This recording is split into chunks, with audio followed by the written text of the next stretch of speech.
The Jack Paar program, presented by Lucky Strike. American. Remember, fine tobacco is what counts in a cigarette. And year after year, LSMFT. Lucky Strike means fine tobacco. Yes. LSMFT. Lucky Strike means fine tobacco. And fine tobacco means real, deep-down smoking enjoyment for you. So smoke that smoke of fine tobacco, Lucky Strike. So round, so firm, so fully packed, so free and easy on the draw.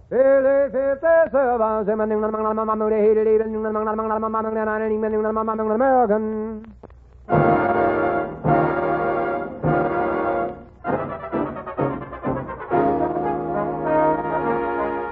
From Hollywood, presents the Jack Paar program with Trudy Erwin, the Page Cow Trio, Jerry Fielding in the orchestra, yours truly, High Averback, and starring America's new young humorist, Jack Paar.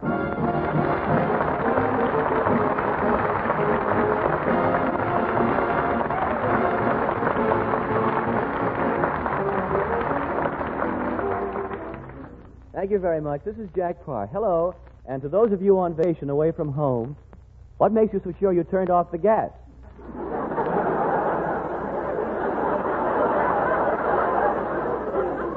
I have another message here, but this is personal. Last Sunday, my little cousin was playing in front of his house in Cleveland. A passing car had its radio turned into this program. He hasn't heard my voice and started running after the car. He hasn't been heard from since. So friends, if you don't mind, I'd like to say, Billy, go on home.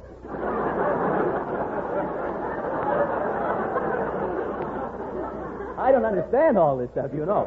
Well, let's look at the week's news. Hollywood is all excited because Margaret Truman sang here last night. Miss Truman was accompanied by Eugene Ormandy and his all-Secret Service Man orchestra.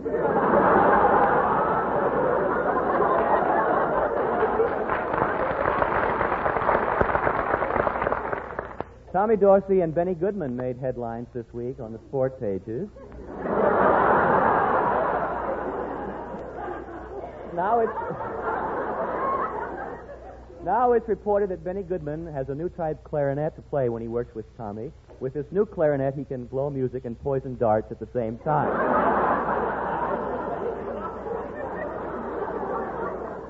There was an announcement this week that more homes are being built now than ever before. This is great news for veterans who have watched amusement centers and cocktail lounges being built. Up till now, the only veterans who found homes were bowling balls who fought in the last war. A very important news story is that this is the beginning of the hay fever season for millions of people. The president opened the season by throwing out the first Kleenex tissue. Here in the studio today is Professor High Averback to explain hay fever and allergies to us. Good evening, Doctor. You're an expert on allergies. Oh, yeah. In fact, I am allergic myself to sheepskin. To sheepskin, Doctor? Yes, that's why they would not give me my diploma. Well, do you have a license in California? Oh, yeah. I drive. Tell me, Doctor, what is a sneeze? A sneeze is nothing more than a tickle that exploded. Very annoying. I hate to sneeze. It takes all the press out of my handkerchief. Yeah, you see, hay fever is caused by pollen. Pollinization is the cause of it all. Those birds and bees sure started a lot of trouble. No, you see, you have to breathe in the pollen. You cannot breathe in birds and bees unless you have large nostrils. Everything would be all right then if I could just close down my nose for the next month. I see. Tell me, Dr. Averback, I've been worrying about my hay fever. Can you help me? No need to worry. Here, just roll up your sleeves. There. Now I take this needle and I just scratch your arm there. And then I put a scratch here. Now one here. And one more scratch that way. Doctor, I'm suffering. I don't care what you're doing. I'm playing tic-tac-toe.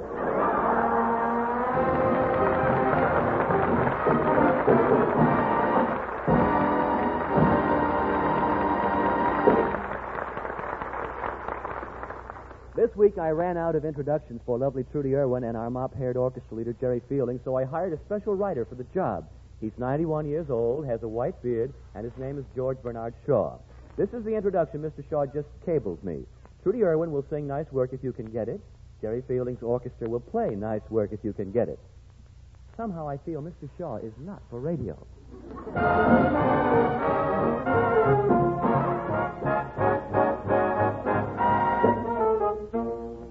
Holding hands at midnight, 'neath a starry sky. Nice work if you can get it, and you can get it if you try. Strolling with the one boy, sigh and sigh after sigh. Nice work if you can get it, and you can get it if you try. Just imagine someone waiting at the cottage door, where two hearts become one. Who could ask for anything more? Loving one who loves you, and then taking that vow. Nice work if you can get it, and if you get it, won't you tell me how?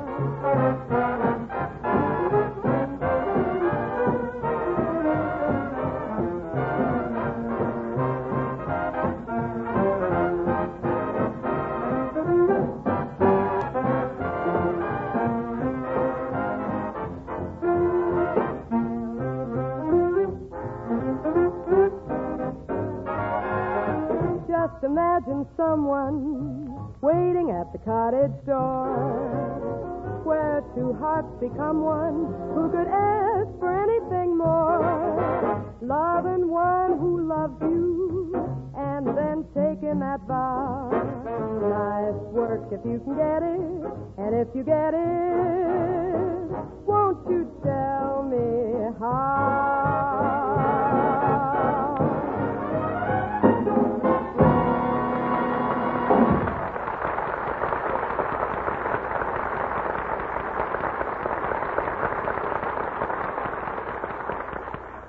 And now a few scientific words about inventions and inventors. Few of us realize it, but being an inventor is a thankless job. I invented the rabbit hutch.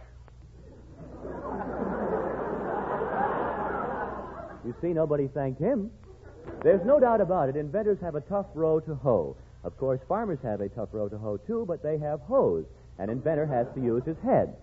They say that necessity is the... You better laugh longer. We're going to be a half hour short today. They say that necessity is the mother of invention, but who is the father? I invented the rabbit hutch.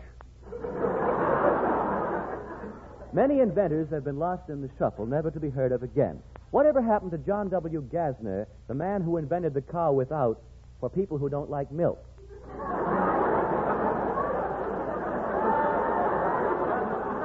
And whatever happened to Eberhard Clemens? He's the man who invented the glass-bottomed Studebaker so you could keep your eye on the white lines.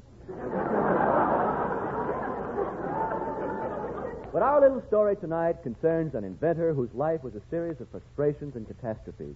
This sad little man's name was Rodney Dump, or as his friends called him, just plain Rodney Dump. Rodney Dump's wife, Jinx, and Rodney were seated before the fire in their living room one winter evening, discussing Rodney's career as an inventor. Rodney, Yes, dear. you're a bum.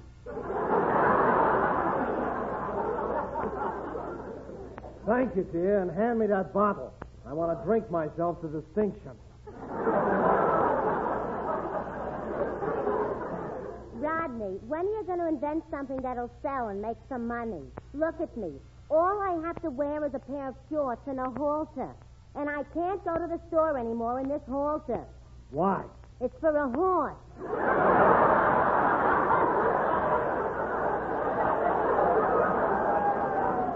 Oh, why didn't I marry Burton Johnson? Was he a horse? No, he was a man, a M-A-N. Well, make up your mind. Which was it? You're nothing but a nincompoop. You call yourself an inventor, while Lorenzo Jones could make a monkey out of you. Cut 4 inches below the quick, Rodney Dump determined to be the greatest inventor of all time. All he needed was inspiration. He kissed his wife, put out the cat, covered up the vulture, and left the house.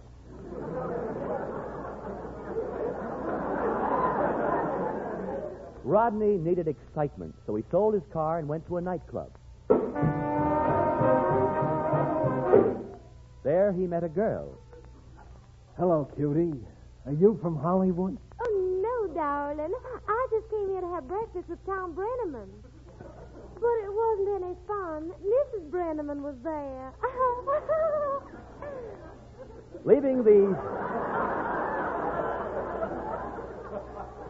Leaving the tourist sitting there on her orchid, Rodney went down to the beach. To the amusement park. There he met a girl. Hello, cutie. What you doing tonight? I'm wrestling a snake. I work in a sideshow.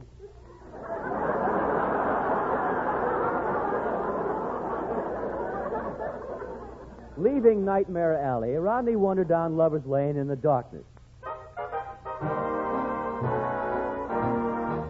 There he met a girl. Hello, cutie. What you doing tonight? I invented the rabbit hutch.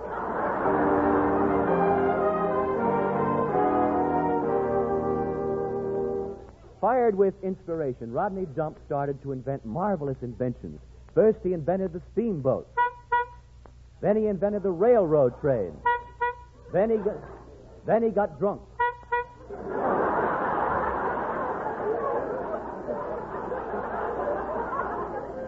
Yes, Rodney Dump was drunk with power. He made millions of dollars overnight and spent a fortune on his wife. And she was no longer cold towards him. One day she brought him something. Gee, just what I wanted. An electric blanket.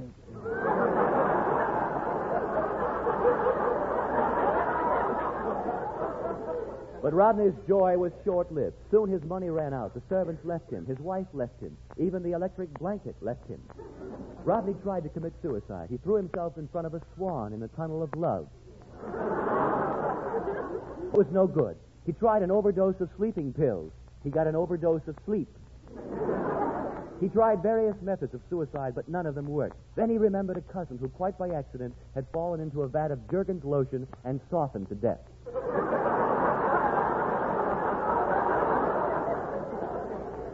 Then, suddenly, one day, Rodney got his idea for his greatest invention. But alas, before poor Rodney had a chance to enjoy his triumph, he died, penniless and alone at the Palladium.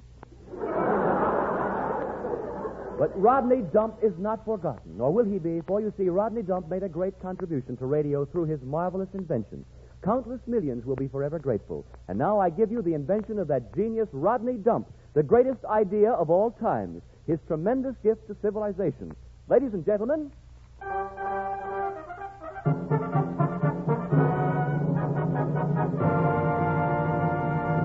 the silent disc jockey.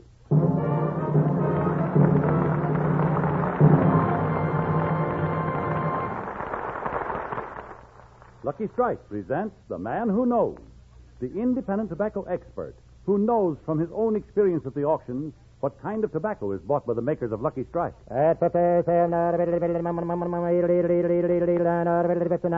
American. Lucky Strike presents The Man Who Knows, the tobacco auctioneer. Mr. Lucian Purdom of Springfield, Kentucky, has sold more than 240 million pounds of tobacco. He said recently, At every auction I've attended, I've seen the makers of Lucky Strike buy fine quality tobacco. That fine, ripe smoking leaf that makes a smooth, mild smoke. I've smoked Lucky's myself for 22 years. yes, the man who knows. Independent tobacco experts like Mr. Purdom, men who really know tobacco, can see the makers of Lucky Strike consistently select and buy that fine, that light, that naturally mild tobacco. Remember, LSMFT. Lucky Strike means fine tobacco, and fine tobacco means real, deep-down smoking enjoyment for you. So smoke that smoke of fine tobacco, Lucky Strike. So round, so firm, so fully packed, so free and easy on the draw.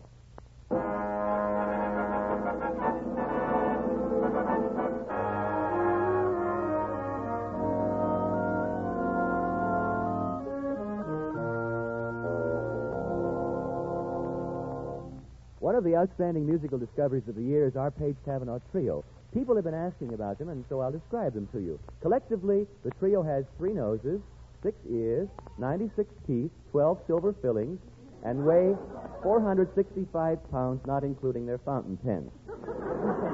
Put them all together, they spell a wonderful new whispery kind of music. Gentlemen?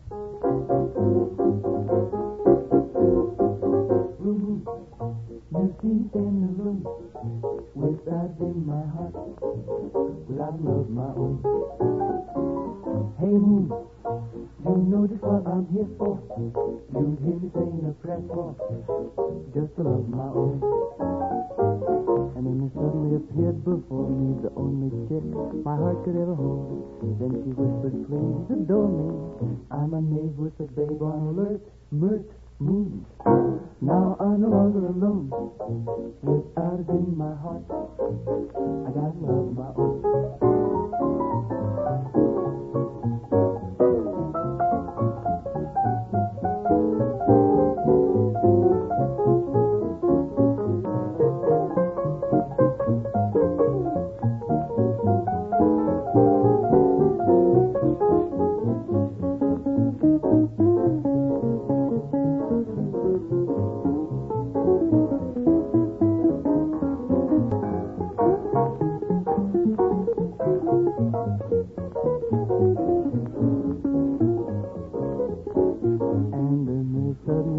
Before me, the only chick my heart could ever hold. Then she whispered, please adore me. I'm a knave with a babe on alert, mirth, moon. Now I'm no longer alone. Without you in my heart, I gotta love my own. 'Cause I love her. Yes, she loves her. I gotta love my own.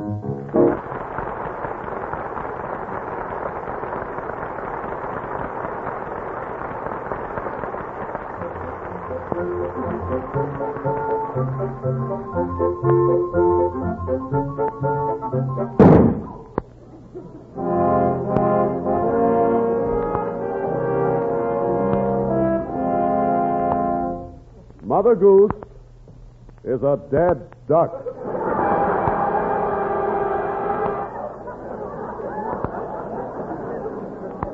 Yes, friends, today little kids just don't go for the old Mother Goose rhymes anymore. Nowadays, if you tell Junior that Jack and Jill went up the hill to fetch a pail of water, he'll probably say those ickies. Why didn't they call the Arrowhead distilled water man? He delivers. Now, when I was a child, the most popular stories were always the fairy tales. The stories of Jack and the Beanstalk, Hansel and Gretel, Little Bo and Pete, Queenie and Mark, and of course, the fascinating stories of the Hood Kids, Red Riding and Robin. But my favorite story was always the one about Cinderella and the glass slipper. There's an interesting thing. A shoe made out of glass. You can always look down and see what Dr. Scholl is doing. Because of my interest in Cinderella, I've done a lot of research on the subject and of the poor little girl who was so mistreated by the mean people she lived with. And in my research, I discovered a shocking misrepresentation of fact. A rare document in my possession proves beyond a shadow of a doubt that Cinder was a fella.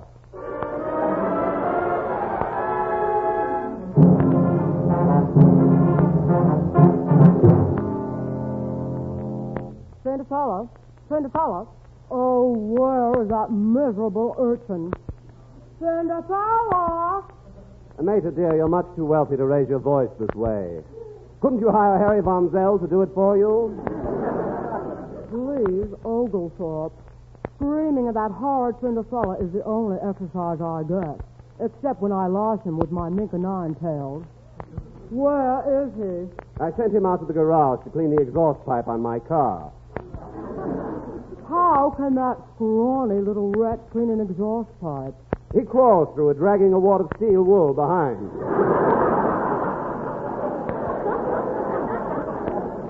If that deplorable boy doesn't hurry, we shall be late for the ball tonight. Oh, Major, we can't be late for the princess's ball. Tonight she's going to choose her future husband, and everyone will be there. Yes.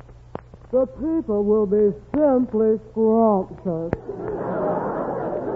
The Duke of Chichester, the Duchess of Litchester, the Duke and Duchess of Whitchester, the Duchess of Flitchester, and Otwater Kent.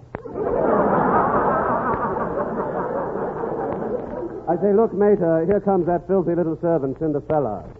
Oh, Wick Oglethorpe, hand me my platinum airwick. Mistress, I've done all my chores. I've shut the shutters, I've Venetianed the blinds, and I put a new davin on the porch. Where have you been so long, you uncouth slave? Please, master, I went to a meeting of the Slaves Union, oppressed local number 47. We're going to strike for a 40-hour day and more links on our chains.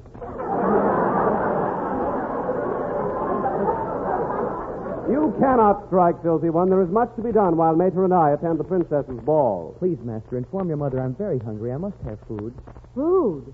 How utterly ridiculous. You just had lunch not more than 3 days ago. And now, Oglethorpe, let us leave for that grand ball. Yes, Mater. Cinderfella, in addition to your other duties, you will keep a lamp burning in the window until we return. But we have no lamps. You broke them all over my head this morning. In that case, there's only one thing to do. Here, Oglethorpe, put this light bulb in Cinderfella's mouth and plug his garter into the electric socket.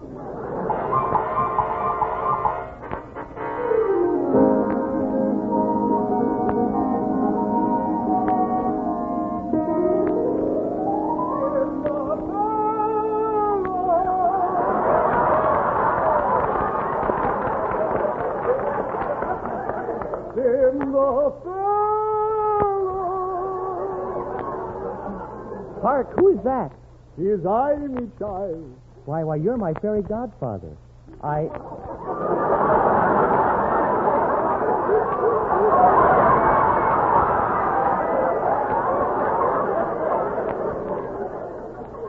know you're my godfather because all your clothes are made that way. How'd you get in here? I flew in on me vacuum cleaner. It's a Hoover. In fact, Herbert's me co-pilot.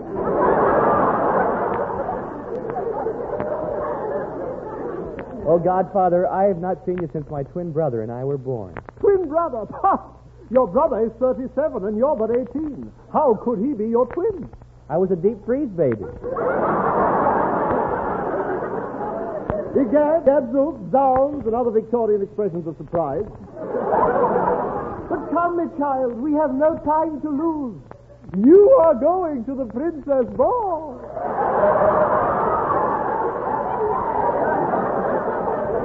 But, Godfather, look at me. I'm too filthy dirty to go to the ball. No mind, me child. I'll clean you with me magic wand. How can I get clean with a magic wand? It's filled with Clorox.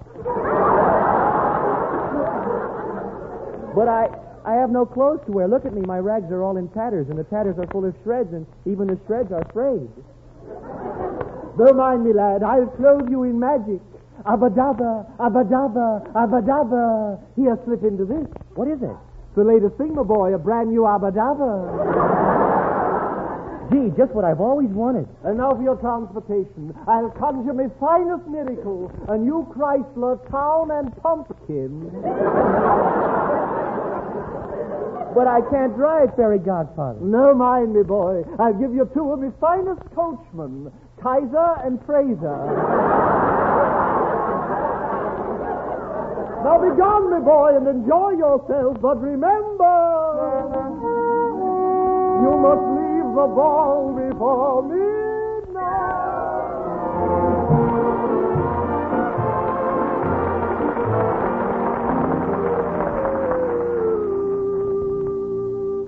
Princess, you dance divinely, and I fear I'm too clumsy for you. You see, I'm out of practice. I've been in the stag line so long I grew a pair of antlers. Oh, handsome Cinder, won't you lift your mask and let me see who you are? I know you must be a very wealthy person. How do you know? Well, you're the only one here who's wearing one of those new abadabbas.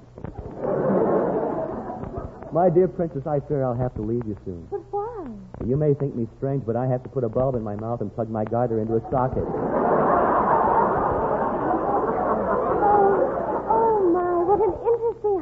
Have you the correct time? Let us turn on this radio and get it. At the sound of the gong, it will be 12 midnight, Gruen-Curvex hourglass time. Remember, the Curvex hourglass is the only one that contains sand bent to fit the wrist. Midnight, I gotta get out of here. Stranger, come back, stranger. Come back.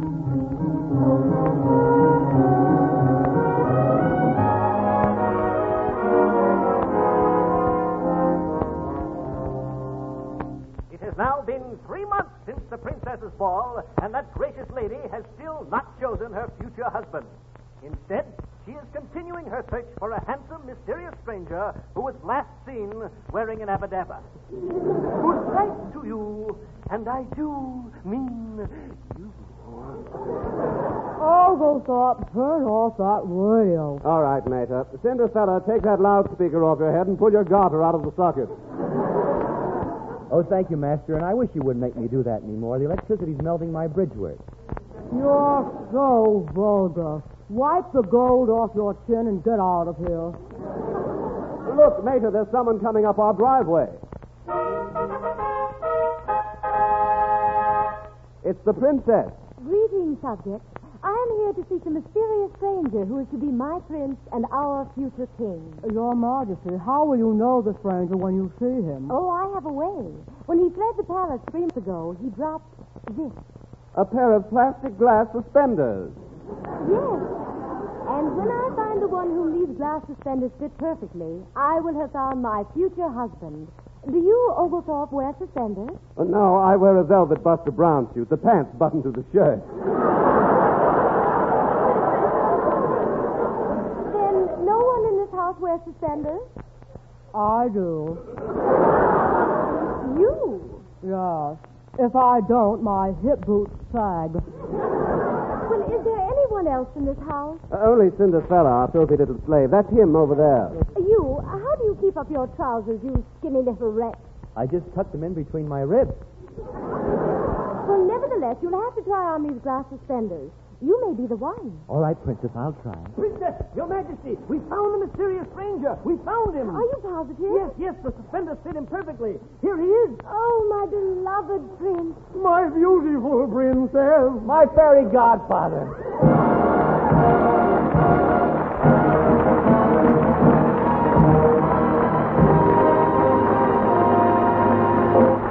Jack Paar will be back in just a moment, but first, Lucky Strike presents The Man Who Knows. The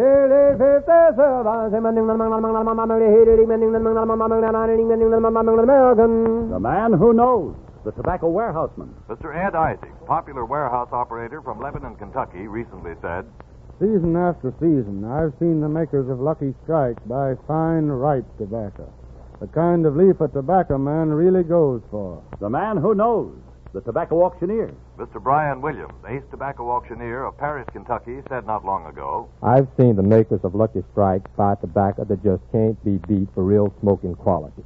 Smoked Lucky's myself for 16 years. And so it goes with the man who knows, the tobacco expert. Remember, fine tobacco is what counts in a cigarette. And LSMFT. Lucky Strike means fine tobacco. LSMFT. Lucky Strike means fine. Lucky Strike means fine. Erwin, the Page Cavanaugh Trio, Jerry Fielding in the orchestra, yours truly, High Averback, and starring Jack Paar.